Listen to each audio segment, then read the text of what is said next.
আমাদের বাড়িতে থাকা মুড়ি দিয়েই যে এত সুন্দর মিষ্টি বানানো যায়, তোমরা আমার ভিডিও না দেখলে বিশ্বাস হবে না। একেবারে নরম তুলতুলে রসে ভরা এই মিষ্টি রেসিপি আজকে তোমাদের সঙ্গে শেয়ার করলাম। নমস্কার বন্ধুরা, আবার একটা নতুন ভিডিও নিয়ে তোমাদের সামনে হাজির হয়েছি। আজকে আমি বানাচ্ছি যে মুড়ি নিয়েছি। দেখো, আমরা তো সবসময় গ্রাম বাংলার মানুষ মুড়ি ব্রেকফাস্ট হিসাবে খেয়ে থাকি, কিন্তু আজকে আমরা ব্রেকফাস্ট হিসাবে খাবো না। আজকে আমি এই মুড়ি দিয়ে বানাবো মিষ্টি। তোমরা টাইটেল এবং থাম্বনেল দেখে বুঝেই গেছো যে মিষ্টি বানিয়েছি মুড়ি দিয়ে। তো এই মুড়ি দিয়ে কিভাবে মিষ্টি বানাচ্ছি আমি, তার জন্য তোমাদেরকে বলছি আমার পুরো ভিডিওটা স্কিপ না করে দেখতে হবে, তাহলে তোমরা খুব সহজে বুঝতে পারবে যে মুড়ি দিয়ে কিভাবে মিষ্টিটা আমি বানাচ্ছি। আর যদি ভিডিওটা ভালো লেগে থাকে তাহলে বলবো লাইক কমেন্ট শেয়ার করতে। আর নতুন বন্ধু আজকের পর্বে থেকে থাকলে বলবো আমার চ্যানেলটা সাবস্ক্রাইব করে আমাকে সাপোর্ট করতে, যাতে আগামী দিনে এরকম নিত্য নতুন রেসিপি তোমাদেরকে উপহার স্বরূপ সবার আগে পৌঁছে দিতে পারি। চলো তাহলে আমি কিভাবে এই মুড়ি দিয়ে মিষ্টি বানাচ্ছি তোমরা পুরো ভিডিওটা স্কিপ না করে দেখতে থাকো। মুড়ি দিয়ে মিষ্টি বানানোর জন্য দেখো আমি অনেকগুলোই মুড়ি নিয়েছি। এই দেখো বড় বড় মুড়ি, আর এগুলো আমাদের বাড়িতেই মানে ভাজা হয় সেই মুড়ি নিয়েছি। আর তোমরা বানালে অবশ্যই দোকান থেকে যে কেনা মুড়ি সেই মুড়িও নিতে পারো, কোনো অসুবিধে নেই। চলো এই মুড়িগুলোকে এখন আমাদেরকে গুঁড়ো করে নিতে হবে। আমি মিক্সার গ্রাইন্ডার নিচ্ছি, মিক্সার গ্রাইন্ডারে গুঁড়ো করে নিচ্ছি। তোমাদের কাছে মিক্সার গ্রাইন্ডার না থাকলে শিলপাটাতেও গুঁড়ো করে নিতে পারো, আর মিক্সার গ্রাইন্ডারে গুঁড়ো করলে একটু তাড়াতাড়ি গুঁড়ো হয়ে যাবে, তো তাই মিক্সার গ্রাইন্ডারে মানে গুঁড়ো করে নিচ্ছি। আর মুড়িটা গুঁড়ো করার আগে মুড়িটাকে ভালো করে বেছে নিতে হবে, যাতে মানে পুড়ে যাওয়া মুড়ি বালি যাতে না থাকে, নাহলে পরে মিষ্টিটা মানে বালি মুখে ক্যাঁচ ক্যাঁচ করবে, তার জন্য। তো চলো মুড়িটাকে আমি গুঁড়ো করে নিয়ে আসি। তো মুড়িটাকে আমি গুঁড়ো করে নিয়েছি, দেখো এই যে গুঁড়ো করে নিচ্ছি। এবার আমি মুড়িটাকে চালিয়ে নেব, কারণ যেগুলো দানা দানা আছে ওগুলো সব বেরিয়ে যাবে। একটা চালুনি নিচ্ছি, চালুনির সাহায্যে মুড়িগুলোকে আমি চেলে নিচ্ছি। দেখো একেবারে দেখো এগুলো আমি চালিয়ে নিয়েছি, আর এই মুড়িগুলো বেরিয়েছে। তোমরা চাইলে আবার এগুলোকে আবার গুঁড়ো করে নিতে পারো, কিন্তু আমার আর প্রয়োজন নেই, এগুলো আর নেবো না, এগুলোই নেব। এগুলো দিয়ে তোমাদেরকে মিষ্টি বানিয়ে দেখাবো। বন্ধুরা আমি কড়াই বসিয়ে দিয়েছি। কড়াই বসিয়ে দিয়ে দেখো 1 কাপের মতো দুধ দিয়ে দিচ্ছি আমি কড়াইয়ে। দেখো আমি দুধ দিয়েছিলাম, আর দুধের সাথে আরও 1 কাপ জল দিয়েছিলাম। দুধটা গরম হতে লেগে গেছে। এইবার আমি এই যে মুড়ির যে গুঁড়োটা করেছিলাম, এই মুড়ি গুঁড়োটাকে এই দুধের মধ্যে দিয়ে দিচ্ছি। অল্প অল্প করে দিয়ে নাড়বো। এবার দুধের সঙ্গে মুড়িটাকে ভালো করে মিশিয়ে নিচ্ছি। এটাকে একদম বসা বসা করে নিতে হবে, যখন কড়া থেকে ছেড়ে ছেড়ে যাবে সেই অবস্থাটাকে নামিয়ে নেব।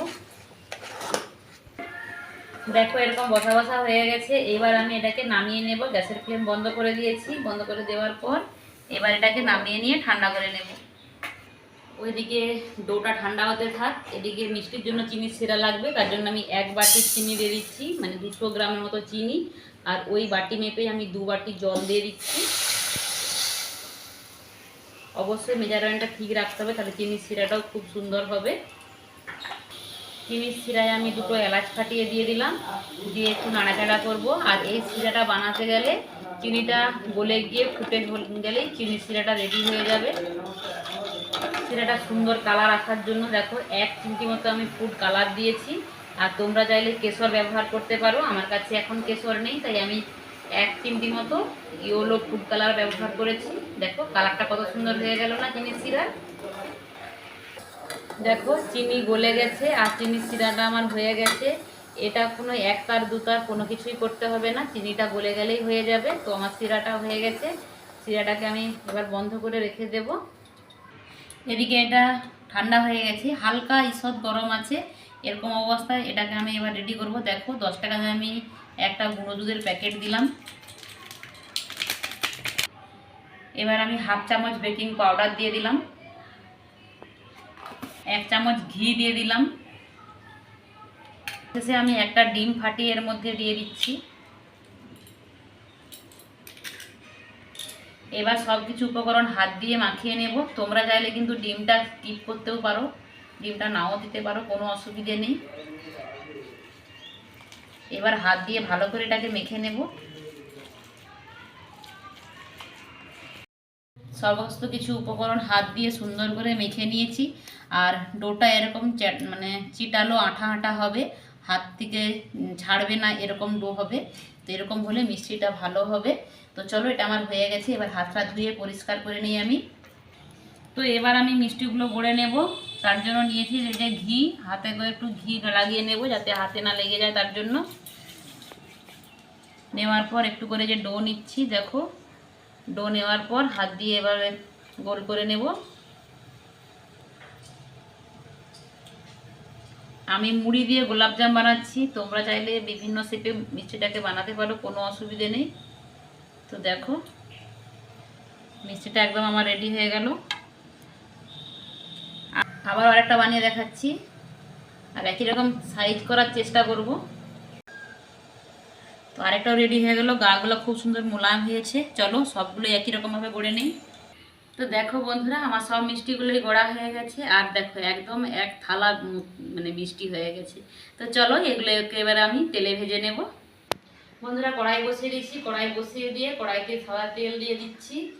আর এই তেলটা খুব বেশি গরম করব না, হালকা গরম হয়ে গেলে মিষ্টিগুলোকে এই তেলের মধ্যে দিয়ে দেব। দেখো তেলটা এরকম আঙুল দেওয়া যাবে, মানে কুসুম গরম হবে, সেই সময় এই মিষ্টিগুলোকে এক এক করে ওই তেলের মধ্যে দিয়ে দেব। খুব বেশি গরম করে মিষ্টিগুলো কিন্তু তেলের মধ্যে দেব না।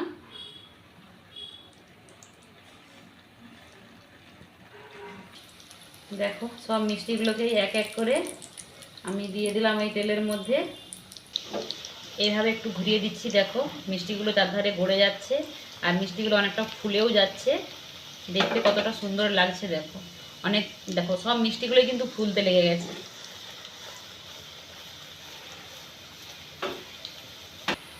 মাঝে মাঝে মিষ্টিগুলোকে এইভাবে নাড়িয়ে নেবো, আর এইভাবে নাড়িয়ে নাড়িয়ে মিষ্টিগুলোকে একদম লাল লাল করে গোলাপজাম যেরকম কালার, সেরকম কালার করে ভেজে নেব। ভাজা হয়ে গেছে, আমি তুলে নিচ্ছি তেল থেকে। আর এই গরম গরম মিষ্টি, আর এদিকে যে চিনির শিরাটা বানিয়ে রেখেছিলাম, এই চিনির শিরার মধ্যে গরম গরম মিষ্টি দিয়ে দিচ্ছি। দেখো গরম মিষ্টি দেওয়ার সঙ্গে সঙ্গে আওয়াজ আসছে।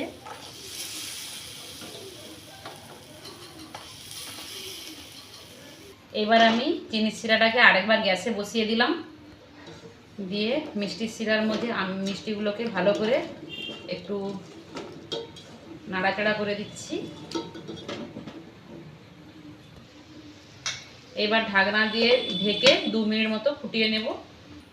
তো মিষ্টিটা আমি 2 মিনিট মতো ফুটিয়ে নিয়েছি। দেখো মিষ্টিগুলো ফুটে গেছে। এই অবস্থায় গ্যাসের ফ্লেমটাকে বন্ধ করে দিলাম। বন্ধ করে দিয়ে মিষ্টিগুলোকে একটু চিনির শিরায় একটু উল্টে পাল্টে দিচ্ছি। আর মিষ্টিগুলো কতটা ফোলা ফোলা হয়েছে দেখো। তো এইবার আমি এই মিষ্টিগুলোকে 2 ঘন্টা মতো এই রসের মধ্যে রেখে দেব। 2 ঘন্টা পরে ফিরে এসে তোমাদেরকে দেখাবো। ফিরে এসেছি, চলো মিষ্টিগুলো তোমাদেরকে প্লেটে তুলে দেখাচ্ছি। এই যে দেখো মিষ্টিগুলো রস থেকে তুলে নিচ্ছি, আর মিষ্টিগুলো কতটা সুন্দর হয়েছে তোমরা দেখে তো বুঝতেই পারছো। এই দেখো রস থেকে তুলে নিচ্ছি আমি, দেখো হয়েছে কিন্তু। আর মিষ্টিগুলো বেশ নরম তুলতুলেও হয়েছে। এই দেখো ওপর থেকে একটু রস দিয়ে দিচ্ছি। মিষ্টিগুলো দেখতে যতটা সুন্দর, খেতেও খুবই মানে অপূর্ব লাগে, আর নরম একেবারে তুলতুলে হয়েছে। তোমাদেরকে একটা আমি কেটে দেখাচ্ছি যে কতটা নরম হয়েছে মিষ্টিগুলো। এই দেখো মুড়ি দিয়ে যে এত সুন্দর মিষ্টি বানানো যায়, তোমরা না দেখলে একেবারেই বিশ্বাস হবে না। একেবারে নরম তুলতুলে, এই দেখো। আর ভেতর থেকেও বেশ ফোলা ফোলা। এই দেখো মিষ্টিটা দেখো একেবারে তুলতুলে। তো হঠাৎ করে মিষ্টি খেতে ইচ্ছে করলে এরকম বাড়িতে থাকা সাধারণ জিনিস দিয়েই যে এত সুন্দর মিষ্টি বানানো যায়, তোমরা তো দেখলে আমার ভিডিওর মাধ্যমে। তো আমার এই ভিডিওটা কেমন লাগলো তোমাদেরকে অবশ্যই কমেন্ট বক্সে জানিও। আর আমাকে একটা লাইক করে মোটিভেট করো, যাতে আরও এরকম নিত্য নতুন রেসিপি তোমাদেরকে উপহার স্বরূপ দিতে পারি। তো চলো সবাই ভালো থেকো, সুস্থ থেকো, পরিবারের খেয়াল রেখো। আজকে এখানেই ভিডিওটা শেষ করছি। দেখা হবে পরবর্তী অন্য কোনো নতুন ভিডিওতে। টাটা।